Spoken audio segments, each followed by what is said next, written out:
Good morning friends, welcome to my second video personality. आज हम इसमें बात करेंगे बहुत से विद्वानों के बारे में जिन्होंने पर्सनैलिटी के ऊपर अपने अपने विचार प्रकट किए हैं। चलिए अब आज उसके बारे में बात करना शुरू करते हैं। चलिए आइए अब उसके बारे में जान। इससे पहले मैं आपको बताना चाहूँगा, बहुत से लोगों ने मेरे से पूछा कमेंट करके, सर आप बताएं कि आप जो मटेरियल लाते हैं वो हमारी बुक में नहीं मिल रहा। सर इसका आप मटेरियल सही ला रहे हैं। मैं आपको बताना चाहूँगा ये बिल्कुल सही है, और जो मैं मटेरियल लाता हूँ वो एक नहीं 3 बुक से मैं जमा करता हूँ और फिर आपके लिए लेते आता हूँ। ये बिल्कुल ही सही है। आप घबराएं नहीं और हमारे चैनल पे बने रहें, आपको ये चैप्टर क्लियर हो जाएगा, ये हमारा अवश्य दावा है। और आपको इस चैप्टर में अगर और कोई भी प्रॉब्लम आ रही है तो आप हमें बताएं, हम आपके सभी जो भी आपको प्रॉब्लम है उसको दूर करेंगे। और घबराएं नहीं, ये मत समझे कि ये मुश्किल है। बहुत से लोगों का पहले मुझे कमेंट आ रहे थे, सर बहुत मुश्किल है पर्सनैलिटी चैप्टर, इसके बारे में जानना। फिर जब मैंने पहले वीडियो बनाई तो लोगों ने कहा सर ये तो अब ईजी है। चलिए आइए अब और भी ईजी वे से हम जानने की कोशिश करते हैं कुछ विद्वानों की बातें।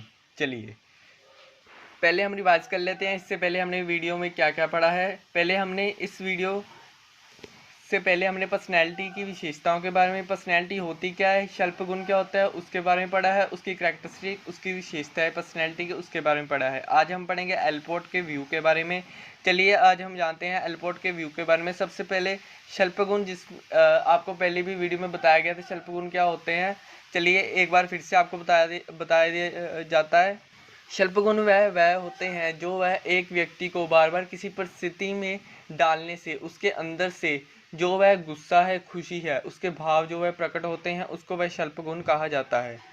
शल्प गुण की संख्या वह पहले बहुत ज़्यादा थी, बाद में अल्पोर्ट ने अपने व्यू में इसकी 40-50 कहा कि ये वह शल्प गुण हर एक में पर्याप्त होते हैं।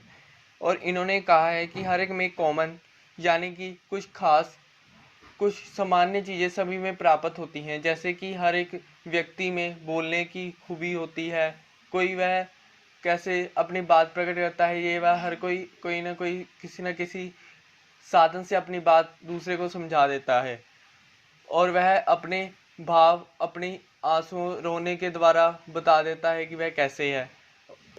इसको वह कॉमन कहा गया है जो वह हर एक व्यक्ति में प्राप्त होती है। किसी में आपको ये नहीं मिलेगा कि उसमें ये क्षमता प्राप्त नहीं है, हर एक व्यक्ति में ये क्षमता प्राप्त होती है। इसके बाद है हमारा दूसरा पॉइंट, व्यक्तिगत विशेषताएं, जो वह किसी में प्राप्त होती है। जैसे हर एक व्यक्ति एक अच्छा सिंगर नहीं होता, एक अच्छा पेंटर नहीं होता, हर एक व्यक्ति में कोई ना कोई विशेष गुण पाए जाते हैं।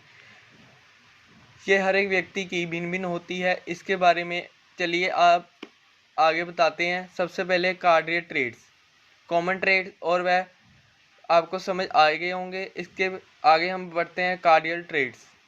कार्डियल ट्रेड्स वह होते हैं जिसके बारे में, व्यक्ति के बारे में हम एक या दो चीज़ें जानकर उसकी पर्सनैलिटी के बारे में हम पता लगा सकते हैं। कार्डियल ट्रेड को वह दूसरे शब्दों में मास्टर ट्रेड्स भी कहा जाता है। जैसे कि गांधी जी जो वह सत्य और अहिंसा के पुजारी थे, उनको वह माना जाता है। अगर वह सत्य और अहिंसा की वह बात की जाए तो वह सबसे पहले वह हमारे सामने, वह गांधी जी की आंखें बंद करेंगे तो वह उनकी तस्वीर सामने आएगी।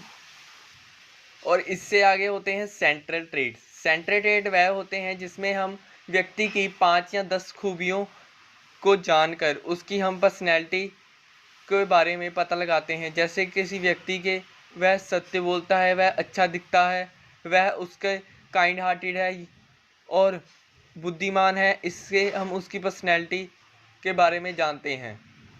और उसके बाद है सेकेंडरी ट्रेड। सेकेंडरी ट्रेड वह होते हैं जो वह व्यक्ति के कभी कभी वह सामने आते हैं। इसको हम अवश्य नहीं है कि ये हम हर एक परिस्थिति में देख सकें, इसलिए कभी कभी सामने आते हैं। एलपोर्ट ने इसको वह ज़्यादा महत्व नहीं दिया। उनका मानना है कि सेकेंडरी ट्रेड व्यक्ति के किसी खास ओकेजन या किसी खास परिस्थिति में ही सामने आते हैं।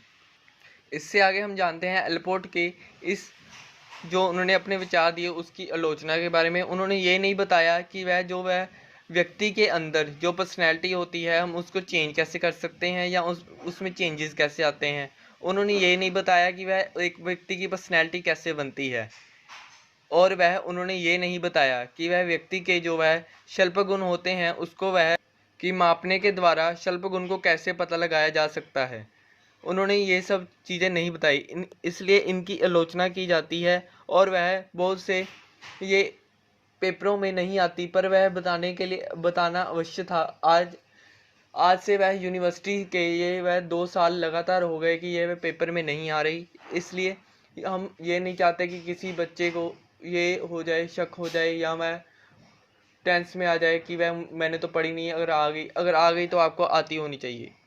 आशा करता हूँ आपको ये एलपोर्ट की थ्योरी समझ आई होगी। चलिए आइए आप आइजिंग थ्योरी जानते हैं, पर्सनैलिटी के बारे में उन्होंने अपने क्या विचार प्रकट किए हैं। चलिए अब उसके बारे